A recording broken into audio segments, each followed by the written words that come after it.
Faz o que tu queres, será o todo da lei. Eu sou o Caos e hoje a gente vai estar conversando com o Frater F418.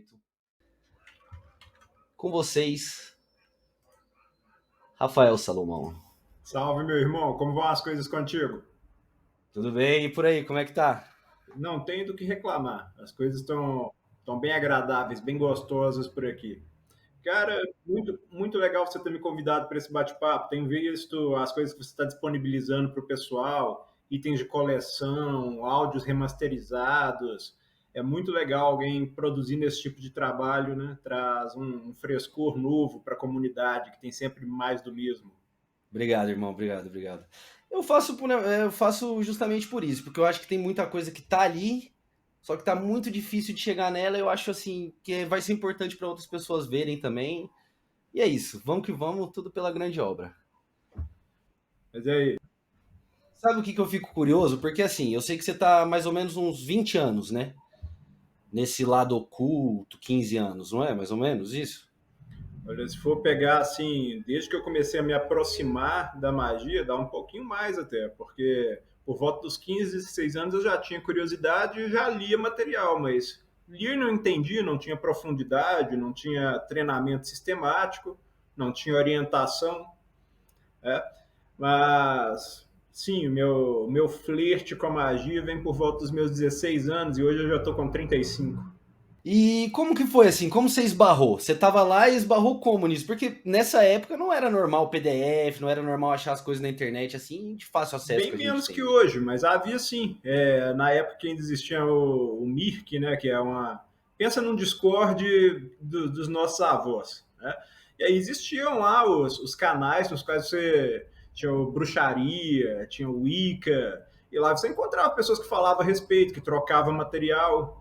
Eu me recordo até hoje que o primeiro contato que eu tive com o Liberaba, por exemplo, foi um cara que nunca mais tive contato com ele, usava o nick de Radit, e ele me passou uma tradução rudimentar do Liberaba, capítulo 1, num blocão de texto no Word ainda, com um monte de erro. E aí eu comecei a ler aquilo ali, eu fiquei encantado, né? Falei, pô, que legal. E aí o Crowley joga ali aquela comparação sobre as religiões, né? Eu falei, poxa, e aí me interessei muito e comecei a arriscar um pouquinho de asana, um pouquinho de pranayama, mas como eu te disse, nada sistemático não. E era comum encontrar também PDFs, por exemplo, do Dogma Ritual, né? Foi um dos primeiros livros que eu li, que também não entendi porcaria nenhuma na época. E hoje ainda tem um monte de coisa nele que é verdade. Mas aos pouquinhos a gente vai dando significado para aquelas coisas, né? Elas vão passando a compor um papel no nosso conjunto simbólico pessoal e se tornam uma forma de expressão para o nosso inconsciente e o consciente estreitarem um pouquinho os laços, rasgar um pouquinho os véus. Nesse meio tempo que você foi lendo, você chegou a deixar um tempo assim para digerir as coisas, pensar nas coisas, ou já foi assim, logo procurando uma ordem, procurando fazer um ritual de Goécia? Nessa época, não tive esse impulso de procurar a ordem, mesmo porque a maioria das ordens não aceita molecão de 16 anos nelas, né? Mas li um pouquinho a respeito delas, né, como funcionava assim o processo de iniciação e tentei fazer, né, umas magiazinhas, mas aquelas coisas bem infantis que estão mais pro lado da simpatia, como é que se diz, aquela magia popular, né? Que tu pega ali uma nota de dinheiro, escreve não sei o que Sim. nela, passa para não sei quantas pessoas, esse tipo de coisa. E na época não deu resultado nenhum, obviamente. E aos pouquinhos, à medida que eu fui amadurecendo e fui lendo, eu me afastava um pouco, às vezes me aproximava um pouco. Foi um lance gradual e orgânico. Eu não saberia te dizer assim, nenhum momento de virada, a não ser quando eu finalmente pedi para me tornar um estudante da ordem. E aí ali sim, foi um momento de virada entre o amadorismo, o flerte, e o momento que eu comecei a seguir um método. E quando você decidiu entrar para a ordem, assim, você ficou meio com o pé atrás na hora de entrar, tipo assim, que vai acontecer, o que eu vou fazer, qual a ligação que eu vou ter com essa ordem, o que essa ordem vai ser para mim, ou quais foram, você lembra na época como é que...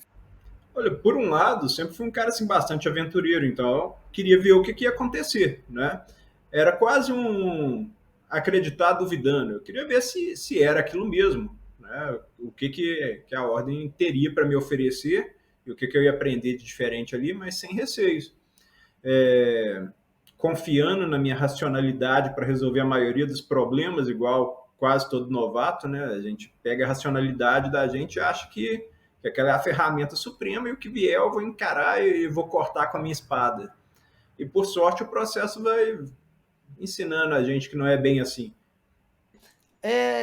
Eu fico assim curioso porque muita gente entra de cara assim e já começa a seguir as coisas da AA e tal e tal. Tem muita. Antes, quando você vai começar a estudar, já são 3.000 páginas, né? De uma vez, 2.500 páginas, eu acho. Que você tem que ler no período de estudante, né? Você leu assim de cara essas 2.500 páginas? Não, eu enrolei pra caramba. Né? Eu queria vencer o processo do estudante, para que eu finalmente pudesse ali terminar a minha refeição e poder comer a sobremesa. É a mentalidade de novato de sempre. Só que eu não tinha aquela determinação para sentar a bunda na cadeira e ler o que precisava ler. Então eu enrolei, fiquei ali vários meses com a literatura me esperando, mas sem realizar nenhum estudo de verdade. Até o momento, e não me recordo agora o que despertou, eu falei, agora eu vou fazer. Ah, sim, não, eu entrei em contato com o meu orientador na época, falando assim, que eu estou demorando para fazer as leituras, etc., mas a minha determinação, ela existe, ela permanece, né? E ele me deu uma resposta, uma pena que eu não tenho esse e-mail ainda para ouvir, eu não lembro exatamente as palavras que ele disse. Ele falou, tá, tu tá falando de determinação, mas e você? Cadê você? Cadê sua presença? Vai e faz, ué. Tu precisa ler o material. Não há nada a ser feito a não ser você absorver o material. E aí eu tomei vergonha na cara e comecei a ler. Hoje em dia, eu me pergunto se o currículo ainda faz sentido. Sabe, tem muita coisa boa ali, tem muita coisa muito interessante. Só que é difícil demais o estudante, a não ser um ou outro que tem assim uma mente iluminada, conseguir entender o que precisa ser entendido. O que a gente fala? Que a gente quer que o estudante leia aquilo ali e desenvolva um vocabulário, né, um conhecimento amplo sobre sistemas de iniciação, para durante o período de probação dele, ele não ficar incomodando o instrutor com perguntas que possam ser facilmente encontradas no Google, né? Então é legal o cara entender um pouquinho de cabala, um pouquinho de magia, um pouquinho de misticismo, um pouquinho das tradições esotéricas. Mas eu não sei, sinceramente, se ler todo aquele material é o método adequado para que o estudante obtenha esse dicionário simbólico, esse vocabulário, né, do ocultês.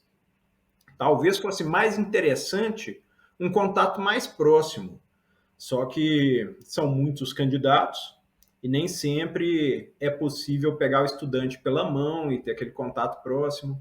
Então, parece ser a alternativa que sobrou. Ao invés de algo melhor, né, que seria ideal, aquilo ali é o melhor que tem.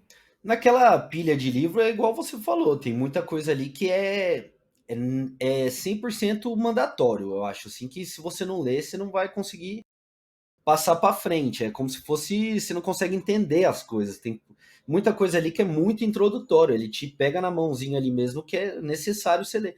Mas tem outras coisas que, para quem está começando, como eu, teve muitas coisas que eu penei para entender e tem coisas que eu não entendo até agora.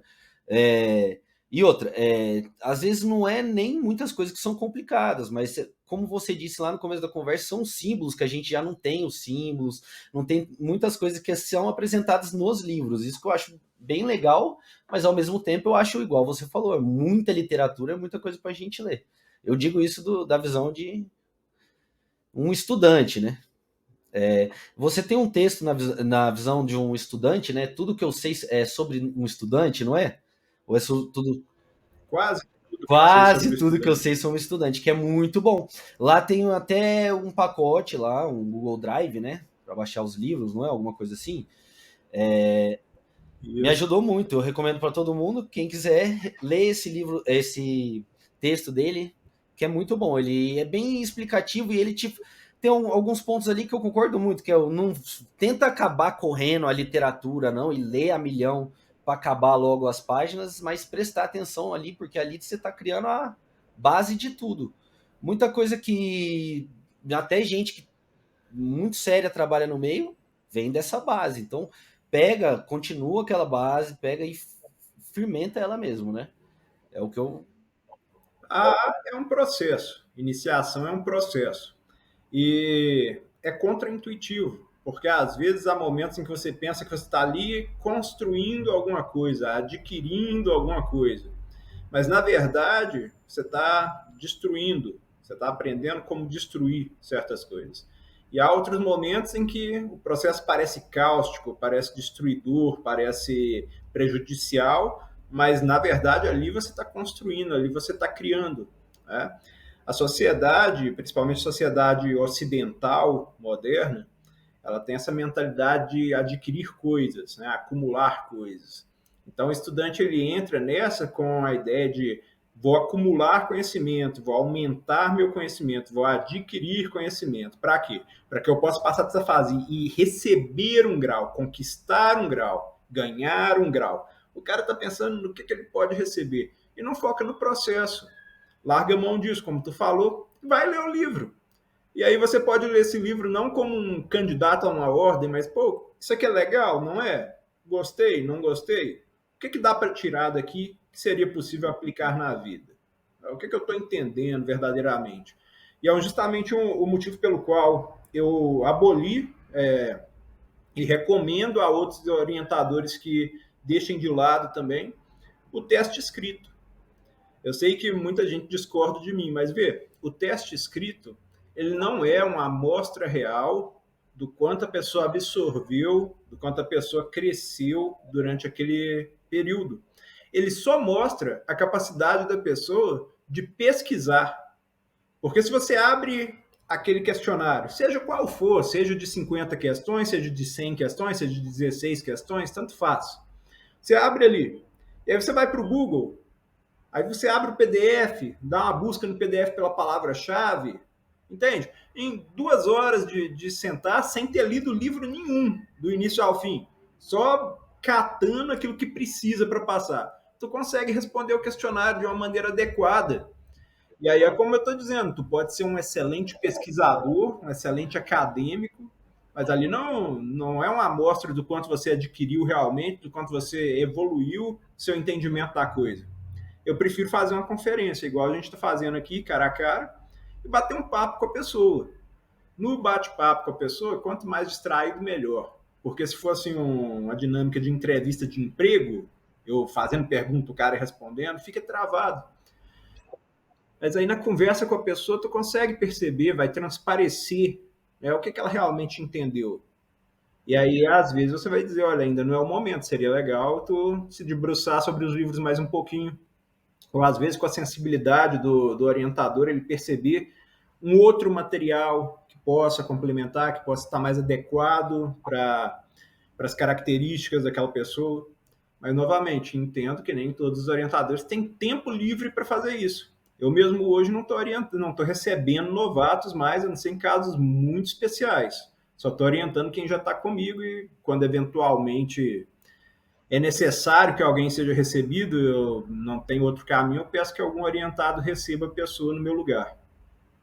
Mas então, enquanto a gente não pode fazer o melhor, a gente faz o melhor que pode, o melhor que a gente pode, em alguns casos, é o questionáriozinho escrito. Frate, o que eu queria te perguntar é: você está falando que tem vários instruídos? Como funciona na ordem? Quando a pessoa pede admissão, ou ela faz isso conversando diretamente com alguém que ela conheça, que seja da ordem ou que tem contato com a ordem, ou ela faz o pedido em alguns dos sites que existem na internet, né, de diversas linhagens. E aí, independente do caso, essa pessoa vai ser direcionada para alguém que vai cuidar dela ali no período de estudante. Essa pessoa ainda não está em relação de instrução, porque o estudante ele sequer é um grau da ordem. E aí aquela pessoa que está cuidando ali do estudante, Pode ser quem vai ver se tornar o instrutor definitivo da pessoa ou não. A função daquela pessoa que está orientando o estudante é explicar para ele as preliminares da linhagem na qual ele está entrando, explicar para ele qual é o material que ele deve estudar, declarar o início dos 3 meses, que é o período mínimo, né? Não é máximo, não quer dizer que deu os 3 meses, você tem que prestar o teste. Mas você só pode prestar o teste depois dos 3 meses. E avaliar aquela pessoa para ver se ela está pronta para entrar na relação de instrução. Quando ela está pronta para entrar na relação de instrução, se quem está acompanhando ela até ali tem disponibilidade e tem capacidade para isso, essa pessoa vai receber ele como probacionista. Do contrário, vai direcionar para quem venha receber essa pessoa como probacionista. E a relação de instrução ela varia muito. No passado, eu já tive probacionista que passou um ano inteiro sem fazer contato comigo e nem eu com ele, só fazendo o trabalho, e me mandava 1 ano de diário e eu tentava avaliar aquilo ali pelo 1 ano de diário. Ainda hoje, há muitos orientadores que seguem essa linha de avaliação. Para mim, não funciona. Quando eu tenho alguém que já atingiu o grau de probacionista, eu já passo logo meu WhatsApp para a pessoa e mantenho um contato direto com ela, para ela poder tirar qualquer dúvida, conversar, perguntar o que ela quiser. E eu considero que esse momento de conversa, de troca de experiência, em alguns casos, traz preciosidades muito maiores do que o diário. E o diário eu gosto dele inicialmente de uma vez por mês. Depois que eu percebo que a pessoa engrenou no processo, a gente aumenta o período para de 3 em 3 meses. E depois vai aumentando o período. Mas no início é bom eu ler o diário da pessoa, pelo menos mensalmente, para já encontrar ali o que está indo bem, o que pode melhorar, né, para dar uns toques para a pessoa. Mas o trabalho apesar de você ter um orientador, é um trabalho solitário, porque o orientador não vai te pegar pela mão e falar, olha, vem cá, faz tal ritual, olha aqui, ó, achei esse problema aqui na sua vida, vai lá e resolve.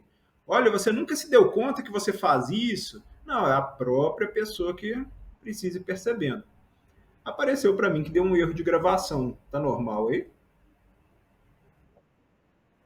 Desculpa, então. Bom, e a pessoa precisa cair a ficha para a pessoa. Não adianta você chegar para a pessoa e dizer, por exemplo, olha, tá evidente para mim que tal elemento do seu dia a dia faz parte dos seus poderes, expressa a sua natureza. Não. Até porque não tenho competência, ninguém tem competência para afirmar isso com certeza absoluta. Aquilo deve vir da pessoa. E provavelmente, através da análise do diário, o orientador vai ver se aquilo é coerente ou não, mas não se dá a resposta. Assim como em terapia, não é o terapeuta chegar para a pessoa e falar, seu problema é tal, e você resolve assim. Não, porque o mais importante é que a pessoa se faça aquela pergunta, entende? Ele tem ali um problema e ele repete aquele processo e ele está sempre dando de cara na parede, e aí uma hora, durante um bate-papo, ele fala assim, mas por que eu estou fazendo isso comigo mesmo? Né? Quando ele se faz essa pergunta, aí inicia um processo. É bem similar ao que acontece na aprovação. É solitário, o instrutor está só olhando de longe, só supervisionando e torcendo muito pela pessoa, porque apesar de não haver uma ansiedade para que a pessoa avance, para o funcionamento da corrente da ordem é muito importante que os irmãos mais novos progridam. Inclusive no juramento de um neófito, nos juramentos subsequentes, sempre tem um item que trata-se de abnegar-se completamente em favor dos irmãos que estão abaixo. Não adianta você ser o cara fodão lá no topo se o seu trabalho não produz nada, se o seu trabalho não arrasta os irmãos para o avanço. Compreende? Aquela ideia de que eu vou ter muitas ordalhas quando eu me ligar à ordem, eu vou ter muitos problemas a enfrentar, muitas coisas a aprender com a vida que vão vir por causa da ordem. Você acha que esse conceito é válido? Ou o pessoal leva um pouco assim fora de contexto demais, acha que tudo é ordalha, tudo é coisa, ou simplesmente a pessoa tá acordando mais para a vida, tá saindo da Matrix um pouco. É isso aí, acordando para a vida. Como o Crowley diz lá na introdução do ABBA, né? A vida do ser humano é cercada de sofrimento. Para citar um único fator, todo ser humano nasce condenado à morte, né? E daria tudo que possui para adiar a sentença em pelo menos um dia. A vida humana ela é permeada de sofrimento, isso é um fato. E por mais que a sua vida seja muito gostosa, né? Você vai ver o sofrimento na vida dos outros. E provavelmente você, num dia muito frio, enroladinho no cobertor, vai pensar, pô, tem um cara agora deitado ali na calçada, sentindo um frio terrível, e você provavelmente vai sentir alguma empatia por aquele indivíduo. Enfim, existe um problema a ser solucionado, a ser esclarecido, né? E quando você quando você assume um juramento, você começa a perceber você começa a perceber essas coisas que estão ao seu redor com uma clareza maior. Aquilo que antes passava desapercebido, agora vai incomodar mais, vai estar ali presente. O próprio processo do diário vai te obrigar a encarar situações que antes passavam batido, se empurrava com a barriga, deixava para lá. É justamente nisso que estão os ordalhos. Não é que depois que a pessoa assume o juramento, tudo começa a dar errado. A pessoa se dá conta de quanta coisa dava errado na vida dela. E aí ela começa a focar a consciência dela, a mentalidade dela na resolução desses problemas. Imagina o seguinte, uma pessoa, ela recorrentemente se envolve em relacionamentos tóxicos.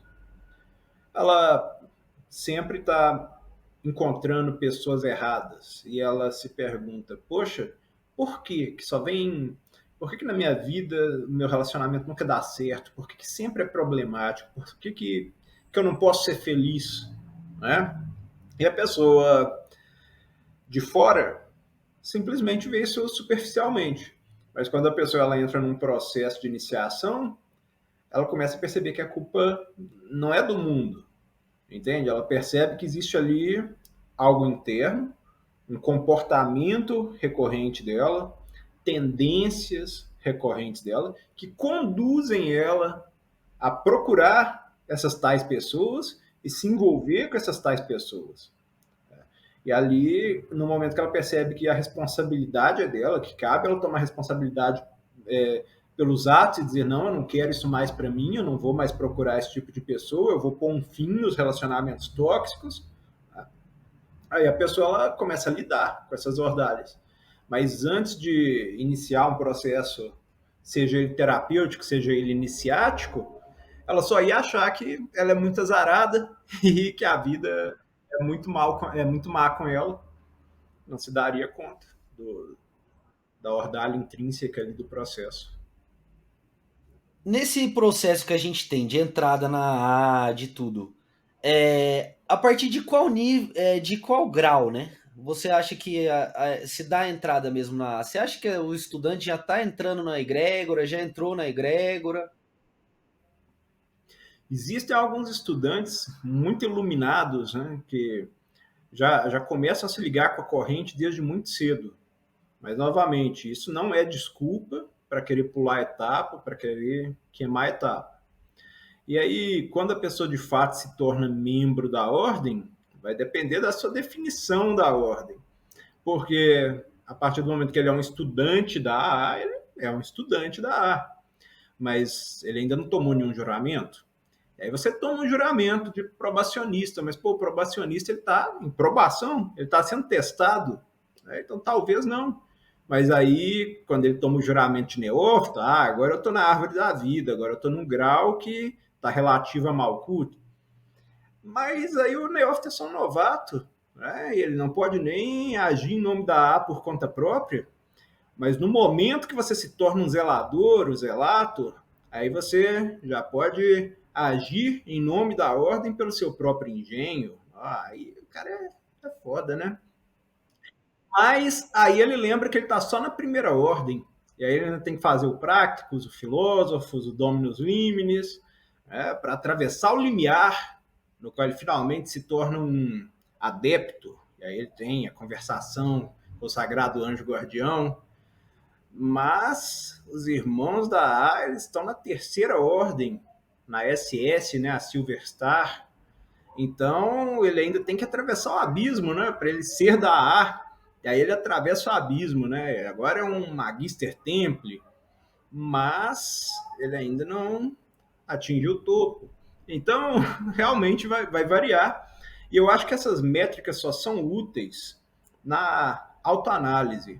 Porque, cara, qualquer um que você venha encontrar por aí, trata como seu igual, conversa francamente com a pessoa e deixa a pessoa revelar para você quem ela realmente é.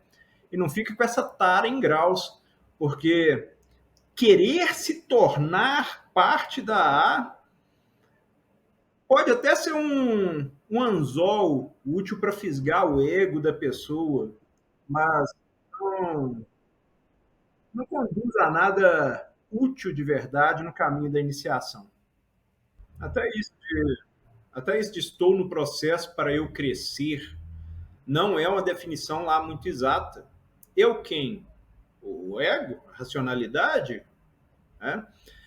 Cada um deve focar no juramento mais próximo de onde ele está. O juramento do probacionista é obter um conhecimento científico da natureza e poderes do meu próprio ser. Qual a razão para alguém tomar esse juramento? Querer conhecer, de maneira científica, a natureza e poderes do seu próprio ser. Isso te interessa? Ah, interessa. Então, maneiro. Toma o juramento e bola para frente. Ah, não, eu quero tomar esse juramento aqui, porque aí eu vou ganhar poderes mágicos, eu vou resolver meus assuntos de grana e de amor e de saúde, e vou me livrar do sofrimento, e vou ser um cara muito foda, e as pessoas vão me seguir, felicidade vai grudar aos meus pés. Pô, tá no lugar errado, motivos errados. Como eu disse, em alguns momentos você pensa que você está construindo, mas o que você está aprendendo ali é destruir. Há algumas coisas que precisam ficar para trás, né? E muito do eu crescer, na realidade, não vai crescer coisíssima nenhuma. Na realidade, tu vai perceber que aquilo ali nem pode ser chamado de eu e deve ser deixado para trás ou se tornar uma ferramenta útil do verdadeiro ser, que vai se desvelar aos poucos. O juramento seguinte do neófito, por exemplo, ele fala sobre obter controle da natureza e poderes do meu próprio ser. Mas quem é que vai controlar? Quem que é o grande soberano digno de ser coroado rei da autarquia chamada eu?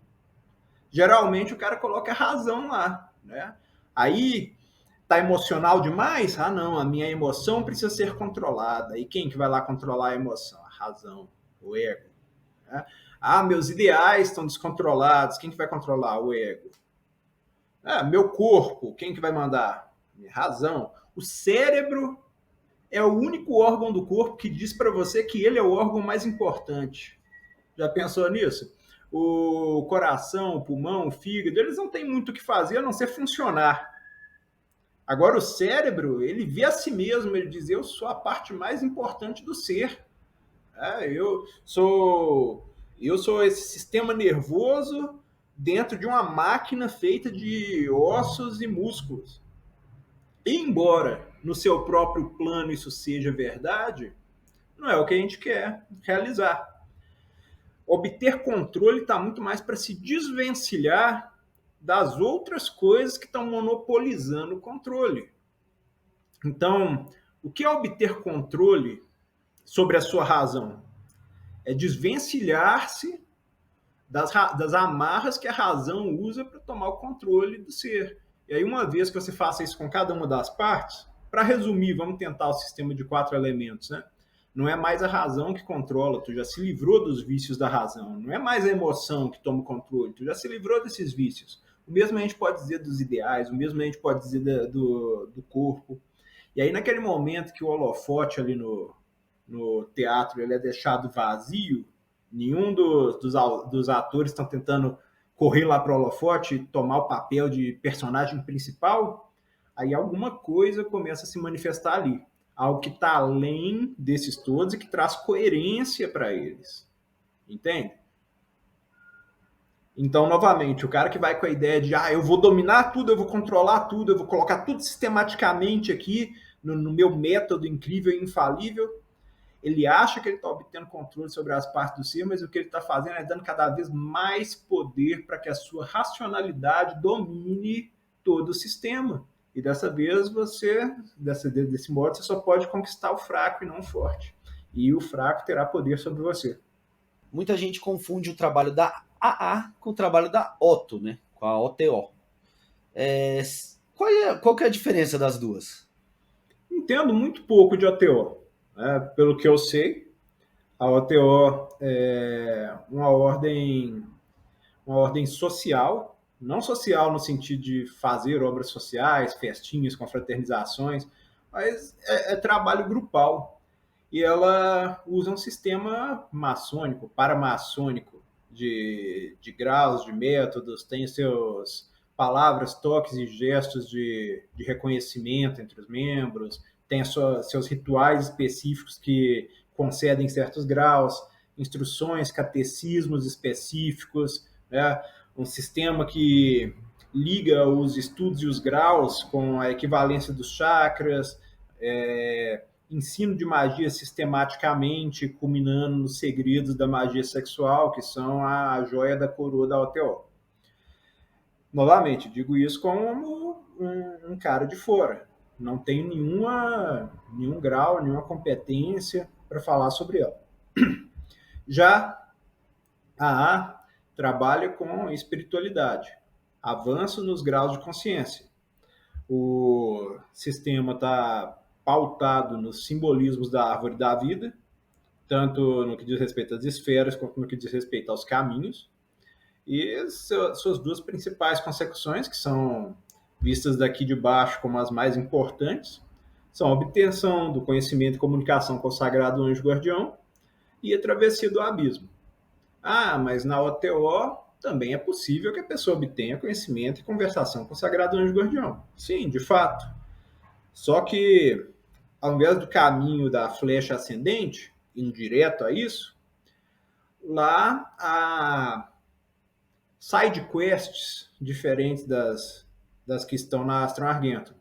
Então a pessoa pode sim, eventualmente, chegar ali, e imagino que muitos cheguem, mas não me parece, olhando de fora, algo tão direto quanto na Santa Ordem. Um outro detalhe é que a Santa Ordem ela é sempre eterna. O que isso significa de um ponto de vista idealista? Que essa organização que Crowley e Jones fundaram é apenas uma manifestação externa de algo mais profundo que tem estado sempre acompanhando a humanidade desde o início.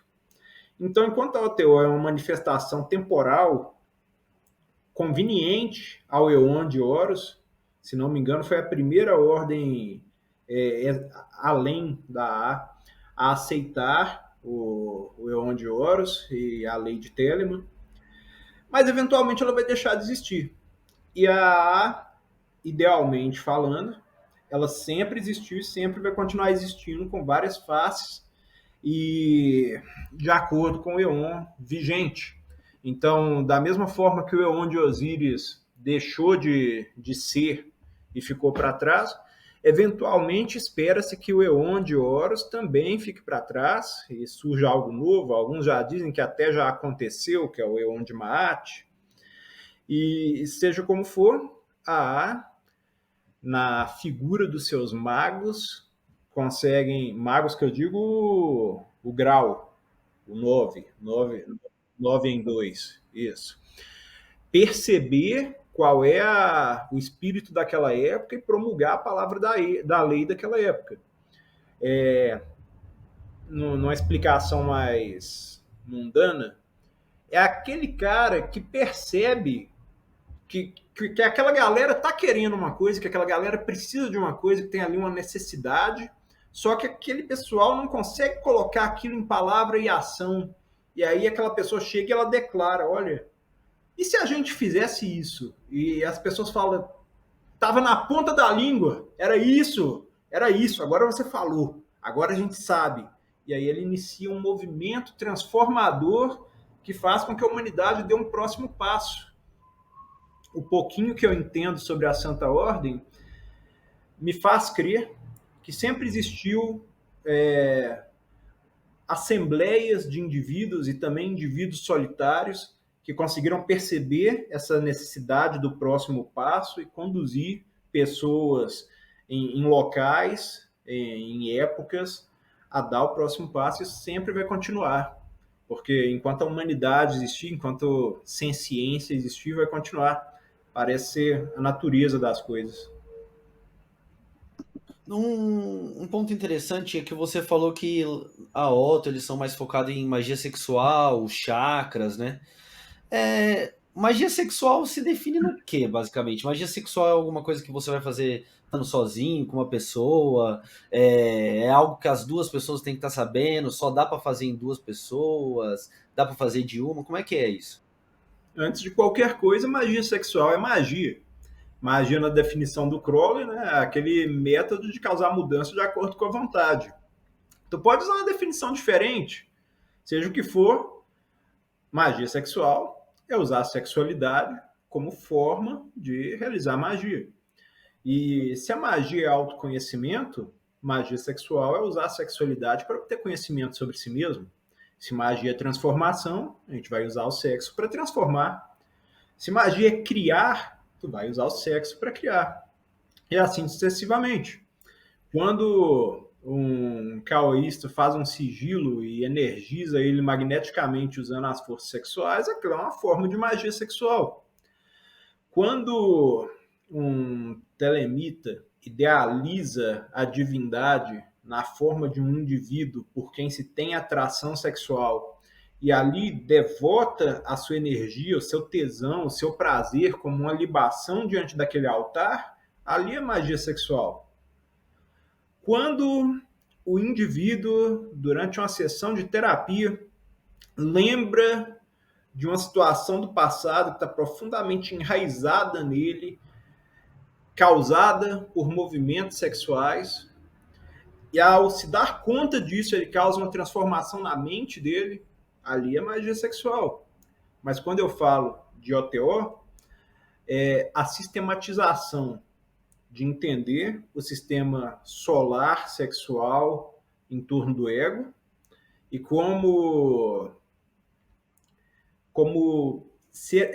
entender como o indivíduo é atraído para esse sistema solar, vivencia o nascimento, a vida adulta, a morte ou após a morte, e se torna senhor dessas forças sexuais a fim de transformar o mundo. E isso ele faz inicialmente através da prática solitária, masturbatória, depois através da prática sexual heterossexual, e há graus além disso, onde a pessoa passa a entender, não necessariamente praticar, né, mas passa a estudar, orbitar ali as formas de sexualidade além da heterossexual. Aí tem gente que diz, por exemplo, que o 11º grau da OTO trata de magia usando sexo homossexual, trata de sexo anal. Eu, pessoalmente, acho essa visão muito infantil, e se realmente o segredo do 11º grau da OTO for só isso, é decepcionante, porque hoje em dia você encontra essas fórmulas em qualquer site do Google. Esses rituais, tudo tem tudo documentado, bem documentado de qualquer, quase toda a ordem, né? Sim, e isso é ótimo. Outra diferença que a gente pode dizer sobre a A e a OTO é que enquanto a OTO, no seu sistema maçônico, só permite que a pessoa tenha acesso, né, e questione coisas dentro do grau na qual ela está inserida, a A ensina que o mistério é inimigo da verdade. Então, não fazemos qualquer esforço para esconder qualquer um dos nossos materiais. Com um pouquinho de pesquisa no Google, você acha tudo novamente. A gente não tenta tirar isso de circulação, não tenta processar ninguém por estar publicando isso. A diferença é que é muito difícil que alguém consiga entender algo complexo sem ter dominado os básicos, né? Então, alguns podem dizer, mas a gente não ensina isso porque, além de ser um desperdício de tempo, é perigoso para a pessoa. É uma forma de se ver as coisas. né? Se você, eventualmente, obtiver, obtiver tudo aquilo que se requer para que você seja um adepto, você não apenas não precisa da aprovação de ninguém para exercer tal grau, quanto seria tolice pedir que alguém reconhecesse esse grau em você. Você vai lá e faz coisas de adepto, isso basta. Você vê, tangenciando esse assunto, muitas pessoas que dizem ter um grau X, um grau Y, e aí tu vai ver como a pessoa se conduz na vida e nos atos, vai ver a qualidade do trabalho que a pessoa produz, e aí você se pergunta, isso aqui condiz com o grau que essa pessoa alega ter? E se aquilo é suficiente para você e te satisfaz, você fala, sim, isso aí é um material maravilhoso, esse cara é um adepto, merece veneração e que eu siga e etc. Aí vai lá, né? Ninguém vai te proibir de fazer isso, não existe uma fiscalização de Telemann, não existe Uma carteirinha de eu tenho anjo guardião. né, divirta-se, restringir todos vós, fica à vontade. Mas é aí que tá. Se um orientado meu chega e me pergunta um lance extremamente cabuloso, eu vou dar o melhor de mim para tentar orientar ele voltando para o objetivo dele. Por exemplo, e aí, magia sexual? O que é magia sexual? Pô, depende. Tu está realizando o trabalho de um probacionista?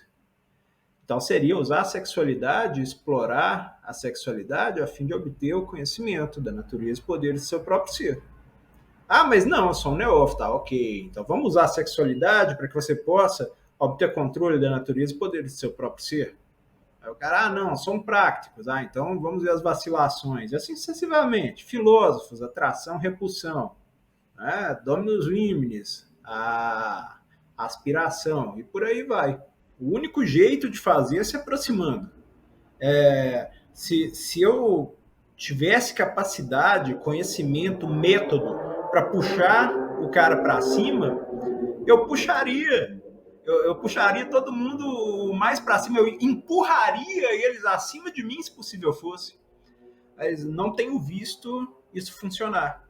Geralmente funciona muito melhor você se aproximar ao máximo da pessoa e tentar transmitir para ela aquela ideia numa linguagem mais palatável para ela.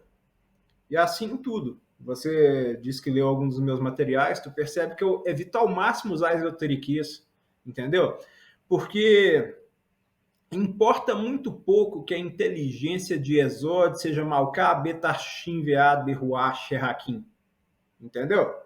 Isso aí é o tipo de coisa que quando a pessoa fala, quem ouve pensa, nossa, o cara sabe isso de memória, ele é um fodão da cabala. É um efeito que só serve ao ego. Entendeu? No momento que eu falo pro cara e pergunto, pô, e aí, esse comportamento seu, de onde tu acha que veio isso? Será que é alguma coisa aí no teu inconsciente? E aquele sonho que você teve, quando aparece lá aquela figura de capuz naquele sonho que tu registrou no diário, o que tu acha que pode significar? Eu não estou falando nada de esoteriqueza, eu estou conversando igual um ser humano normal, que a propósito é o que eu sou, né? Eu sou só um cara, você também, entendeu? Então, quanto mais você se afasta da fantasia, né, das coisas que servem ao ego, do esoteriquez, e é mais sincero, mais direto, mais claro no que você tem para falar, no que você tem para perguntar, entende? Melhor vai funcionar, melhor vai transcorrer. Sabe, muito mais vale se você traz uma pergunta para mim, um assunto para mim sobre o qual eu não tenho nenhum entendimento, vou falar para você, cara, vou ter que pesquisar, não sei. Vou perguntar para o meu orientador, depois eu trago para você o que ele falou. É muito mais sincero do que eu falar para você que você deve buscar compreender as relações entre o Ruach Adã e o Ruach Elohim. Entendeu? Pô, maneiro, eu entendo que existe existem nerds de várias coisas. Tem um cara que é nerd de videogame, tem um cara que é nerd de RPG. E quando você é nerd de alguma coisa, e eu sou nerd de várias, né? É legal você falar naquela linguagem, porque você tem a sensação de pertencimento, não é? E as coisas encaixam legal, mas você está falando com outro ser humano que não está na mesma viagem que você necessariamente. Então, se eu obrigar o cara a entender minha viagem, usar minha viagem em toda situação, vai atravancar o processo. Usa uma linguagem comum para ambos. E que bom que tu gosta do material lá, porque a intenção é essa, sabe? Se eu não for capaz de traduzir o que faz sentido aqui dentro, numa linguagem que possa fazer sentido aí também, esse conhecimento não vai servir a nada. E aí, eventualmente, eu vou me tornar aquele cara que se isola, que me põe lá no topo da minha torre, entende? Mas que sou um fim em mim mesmo, porque eventualmente eu vou morrer e a minha obra, que é um fim em si mesmo, não vai servir a ninguém, não vai servir à humanidade, não vai servir a nenhum outro indivíduo. Então, comunicação clara é importante. Fala na língua que o cara entende. Fala com o jargão que o cara entende. E eu acho isso muito importante a gente estar falando isso aqui, porque, assim, eu acho que nunca foi produzido tanto conteúdo telêmico na história. Se você pega números, essas coisas, eu acho que nunca foi produzido por dia. Se você pega a parte de vídeo, por exemplo, é muito vídeo, é muita coisa. Se a gente pega texto, se a gente pega livro que está saindo, tradução para o português, tá sempre vindo muita coisa de Telemann. Então eu acho que tem um lado bom, tem muito material, tem muita coisa vindo, só que tem um lado ruim, porque a gente se perde, muita gente não sabe o que é bom, o que é ruim. E daí tem aquela parte que a pessoa fala, mas eu posso fazer as coisas sozinho, eu tenho acesso aos juramentos, eu tenho acesso a tudo. Mas se torna muito difícil, né, você conseguir seguir sem um instrutor, porque você acaba meio que ficando muito perdido nas coisas. Igual você falou, cada grau tem seu juramento, o seu instrutor, ele basicamente ele te deixa no prume daquele juramento, né? São poucas as pessoas na realidade, na vida real, que conseguiram fazer progresso no sistema da A sem orientador.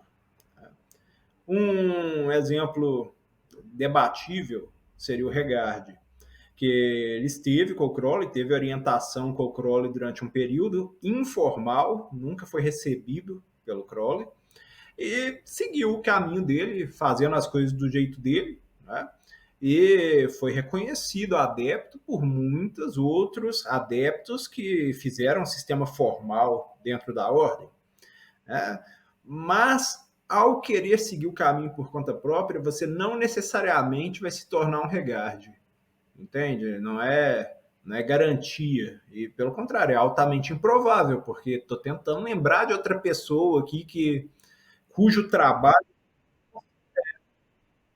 estou tentando pensar em outra e não consigo, entendeu? É difícil ter uma pessoa que por conta própria vai lá e consegue produzir algo digno do que ele alega ser. Alegações todo dia tem um, né? Todo dia tem um adepto, todo dia tem uma reencarnação do Crowley, tem besta, tem uma Babylon, criança mágica, todo dia aparece um. Mas esses caras não trabalham, entende? Tu não vê ele produzir nada, tu não vê ele mover nada. É muito engraçado. Tem gente que fala que, por exemplo, é a reencarnação do Crowley, mas pede pra entrar numa ordem, sabe? Você é a reencarnação do Crowley, cara. Você já passou pela ordem, você já não precisa mais da ordem, tá?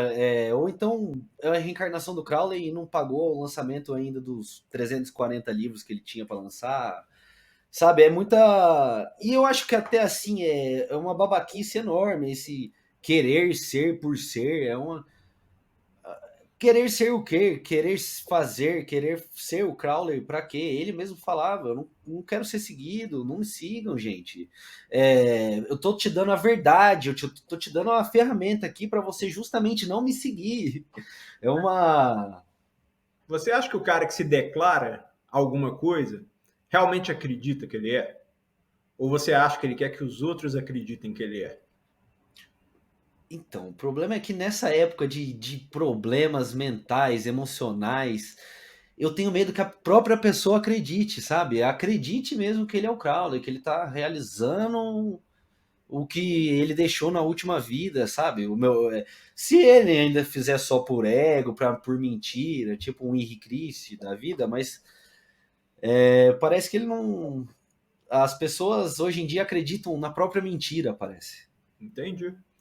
O que você acha? Se você cismasse que você é uma reencarnação do Crowley, seria uma pena terrível, porque não dá para você ser Crowley e para você ser você ao mesmo tempo.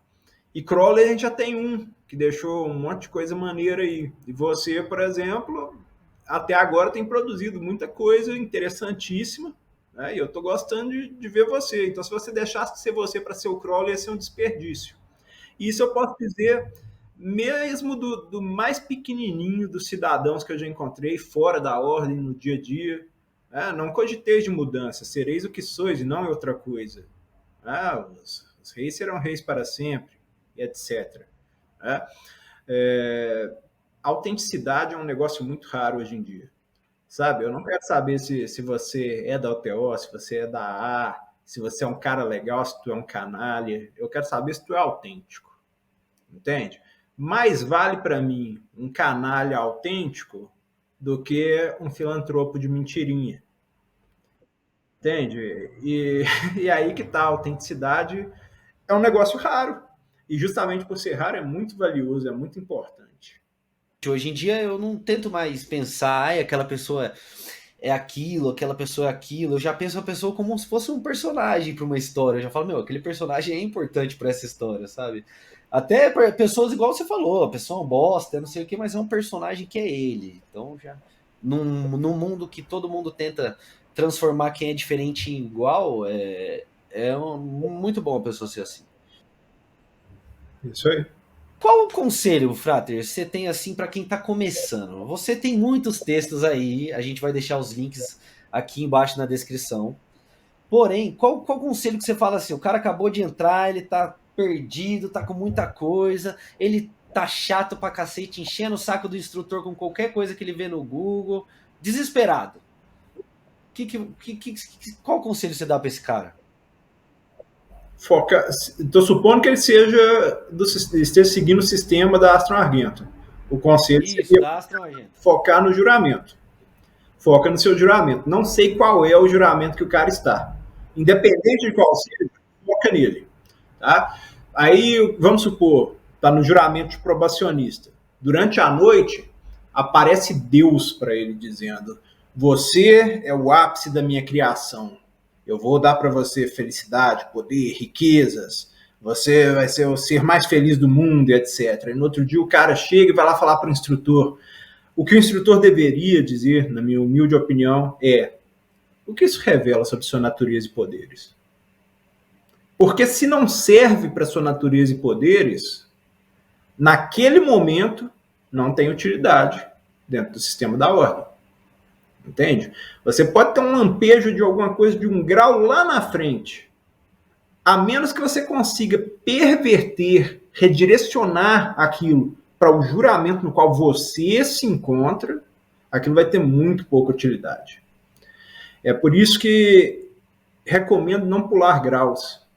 Sabe, a gente vê às vezes, no passado, principalmente por causa da falta de quem pudesse orientar em todos os graus, a pessoa era neófita, depois um dia parecia adepto, entendeu? Probacionista, parecia mestre do templo.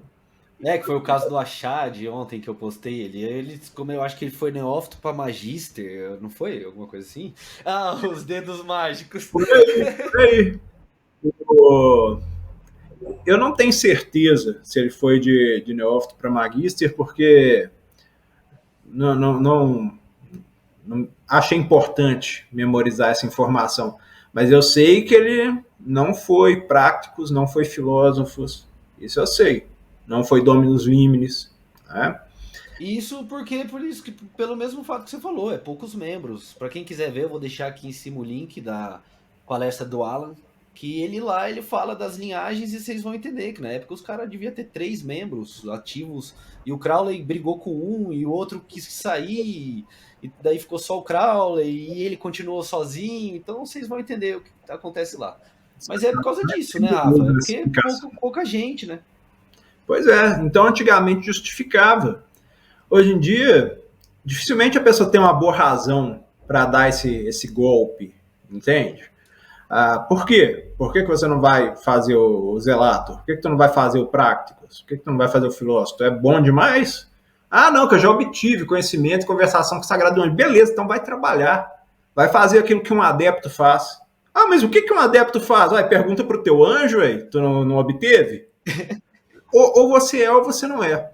Inclusive, esse aí é o teste certo para você perceber se uma pessoa, eventualmente você instruindo, né, está apta ou não ao grau seguinte. A pessoa diz que já está pronta, fez os trabalhos certinho, tu testou em tudo. Então, na parte formal, tá tudo ok. Mas como eu vou ter certeza que aquela pessoa atingiu o grau? Vai lá e trabalhe, realiza o trabalho do grau.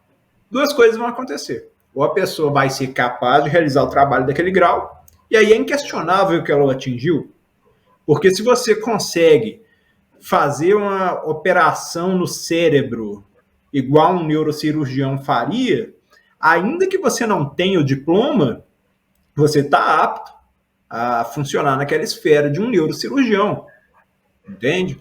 Agora, ocorre o contrário. O cara tem o diploma de neurocirurgião, mas não é capaz de fazer aquilo que um neurocirurgião faz.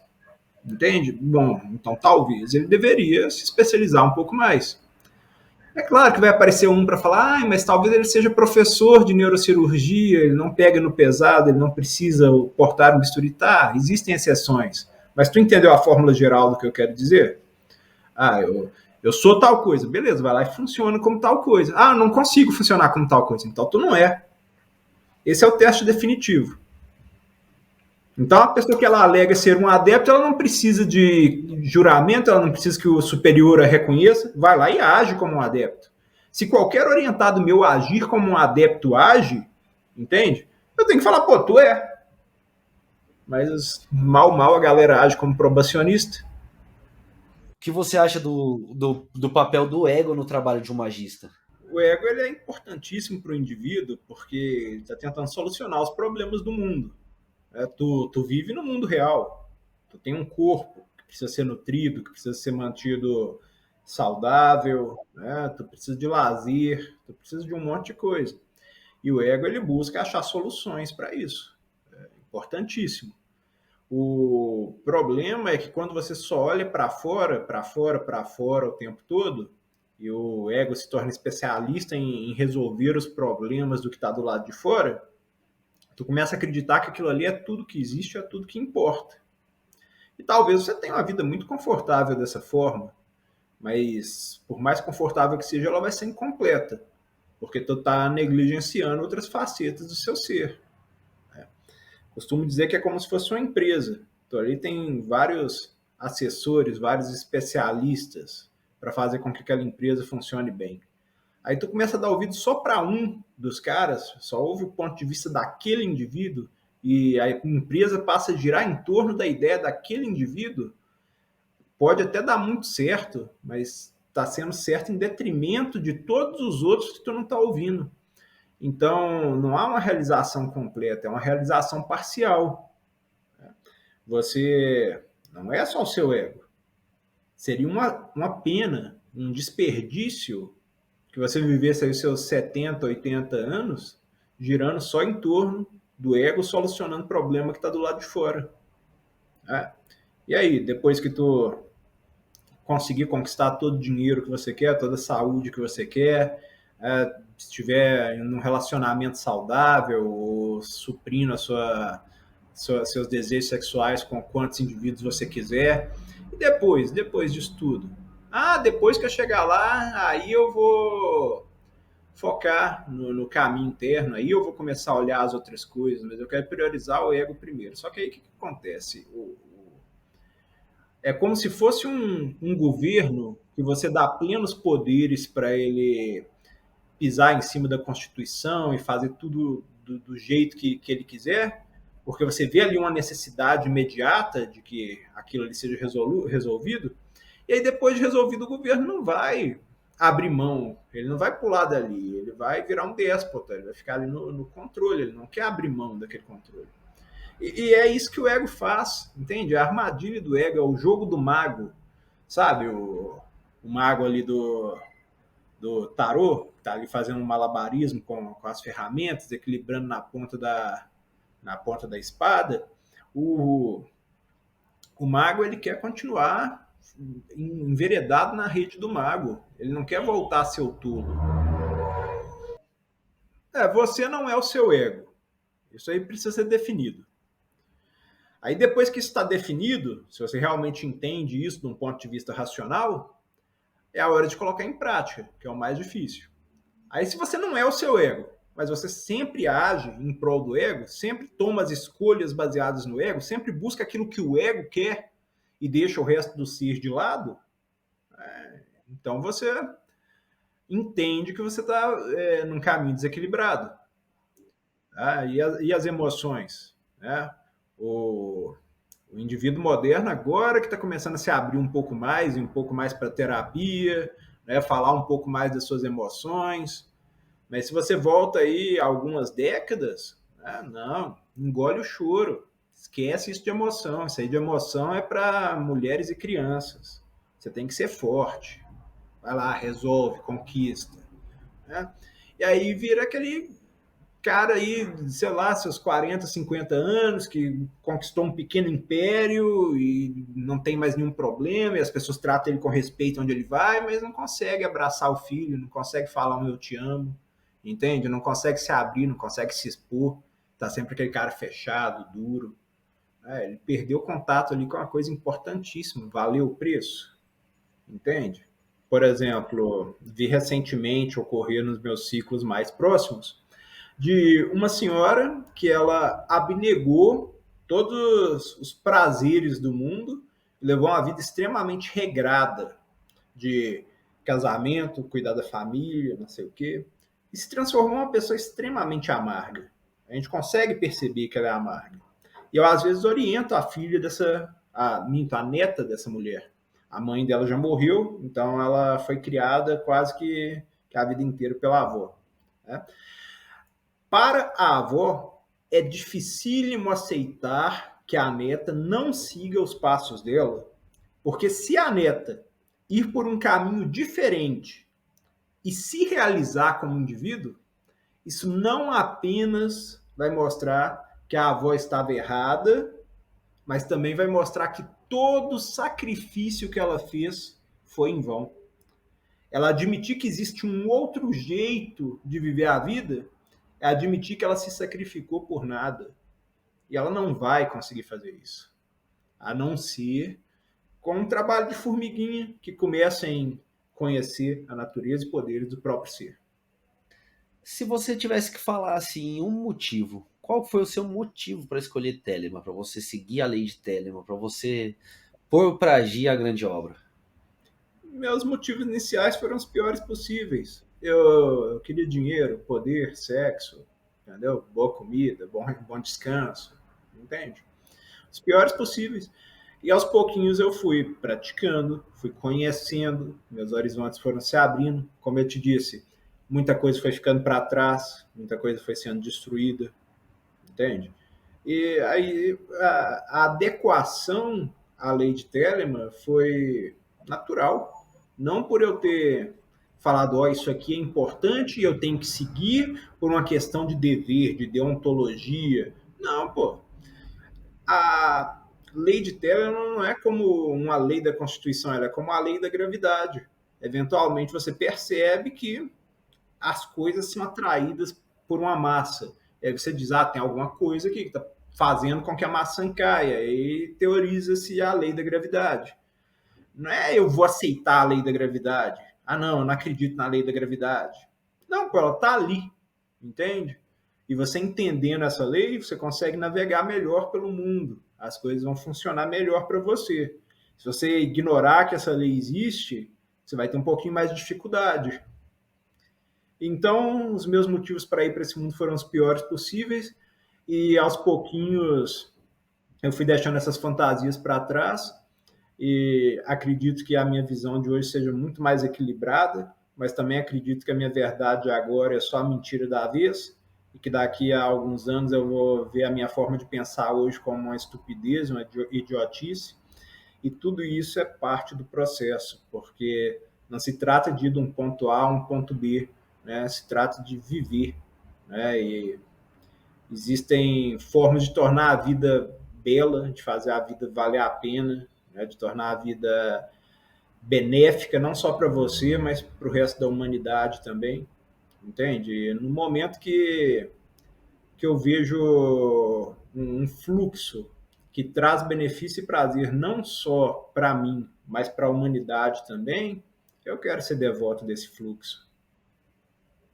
É isso, eu acho que não tem nada mais para ser falado.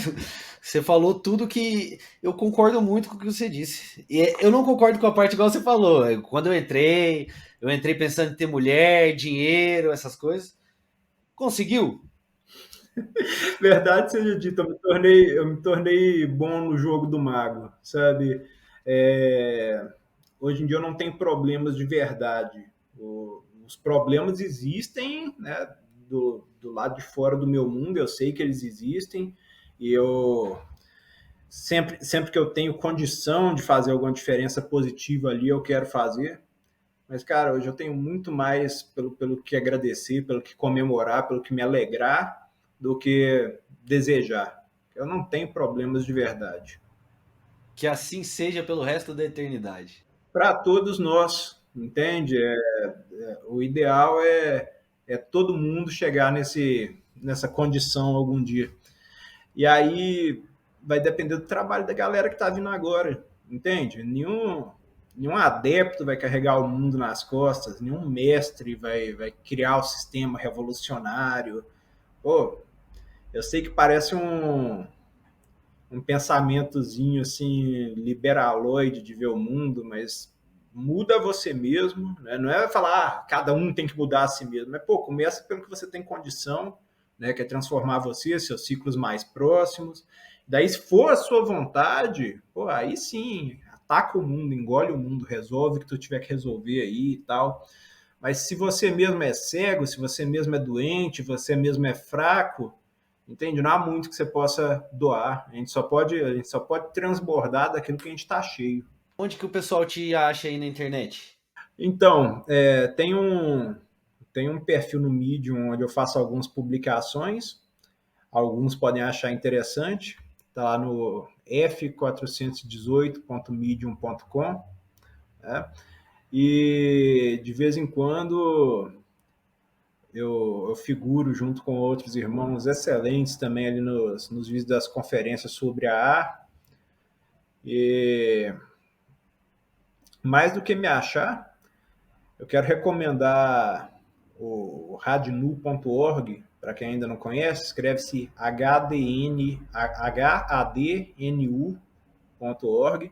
porque ali você vai encontrar quase toda a literatura disponível sobre magia, misticismo, hermetismo, magia sexual, o que tu quiser. Extremamente democrático, de fácil acesso, entendeu? E muito mais vale você ir lá no Rádio Nu e ler pra caramba do que ficar me procurando na internet.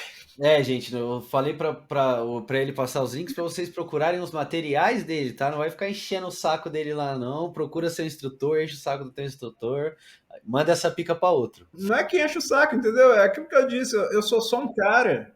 Eu sou só um cara, entendeu? Eu não tenho. E mais, você pode duvidar de mim, mas pega o cara mais fodão que você pensar, ele é só um cara.